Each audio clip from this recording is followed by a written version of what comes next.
നമ്മുടെ ഒരുപാട് നല്ല സമയങ്ങൾ നമ്മൾ അനാവശ്യമായിട്ട് ഫോണ് കണ്ടിട്ടും പല വിധത്തിലും ടെൻഷൻ അടിച്ചിട്ടും സ്ട്രെസ് അടിച്ചിട്ടും നമ്മൾ നഷ്ടപ്പെടുത്താറുണ്ട്.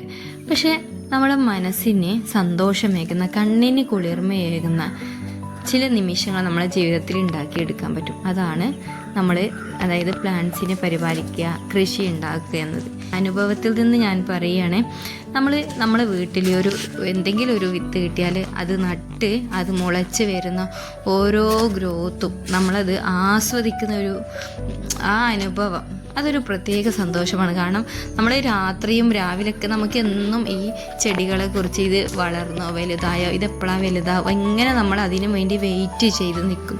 നമ്മൾ കൂടുതൽ സമയവും നമ്മൾ വീട്ടിൽ ഒഴിവിലുണ്ടാകുന്ന കൂടുതൽ സമയം ചിലപ്പോൾ നമ്മൾ ആ ചെടികളെ സ്നേഹിച്ച് തുടങ്ങുമ്പോൾ അതിനു വേണ്ടി മാത്രം നമ്മൾ മാറ്റി വെക്കും. നമ്മളൊരു വിത്തിട്ട് അത് മുളച്ച് വരുന്ന ഓരോ സന്ദർഭങ്ങളും അതിൻ്റെ ഓരോ വളർച്ചയും നമ്മൾ ആസ്വദിച്ച് കാണാൻ തുടങ്ങും, ആസ്വദിച്ച് കൗതുകത്തോടെ കാണാൻ തുടങ്ങും.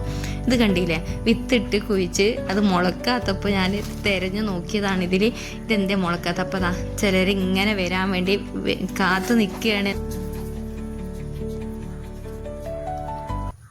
അതന്നെ, നമ്മളെ വീട്ടിൽ നിന്ന് മക്കൾ പുറത്ത് പോയാൽ, നമ്മളെ ഏറ്റവും കൂടുതൽ സ്നേഹിക്കുന്ന ആൾക്കാരെ നമ്മളെ വീട്ടിൽ നിന്ന് പുറത്ത് പോയാൽ അവർ വരാതിരിക്കുമ്പോൾ നമ്മൾ ആകാംക്ഷയോടെ കാത്തു നിൽക്കും. ഇല്ലെങ്കിൽ ചിലപ്പോൾ അവർ വരുന്ന ചെറിയ മക്കളൊക്കെ ആണെങ്കിൽ അവർ വരുന്ന വഴിയിലേക്ക് കുറച്ച് നമ്മൾ നടന്നു പോകും.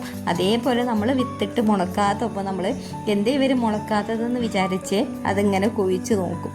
അതൊക്കെ ഇവിടെ കണ്ടില്ലേ, ചില തൈകൾ നല്ല രീതിയിൽ വളർന്ന് നിൽക്കുന്നുണ്ട്. പക്ഷെ അതിൻ്റെ ഇടയ്ക്കുള്ള ചില ഒരു 2 ചെടികൾ വാടി തളർന്ന് നിൽക്കുന്നുണ്ട്. പക്ഷെ അതിൽ നമ്മളെ പ്രതീക്ഷ എന്ത് ചെയ്യരുത്, നമ്മൾ കൈവിടരുത്.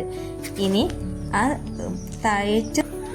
തഴച്ചു നിൽക്കുന്ന ചെടികളിൽ പ്രതീക്ഷ കൊടുത്തുകൊണ്ട് നമ്മൾ എന്ത് ചെയ്യുക, നമ്മളുടെ ലക്ഷ്യം വിജയത്തിലെത്തിക്കാൻ വേണ്ടി ശ്രമിക്കുക. അതേപോലെ ജീവിതത്തിലും എന്നും പ്രതീക്ഷയോടെ മുന്നേറുക.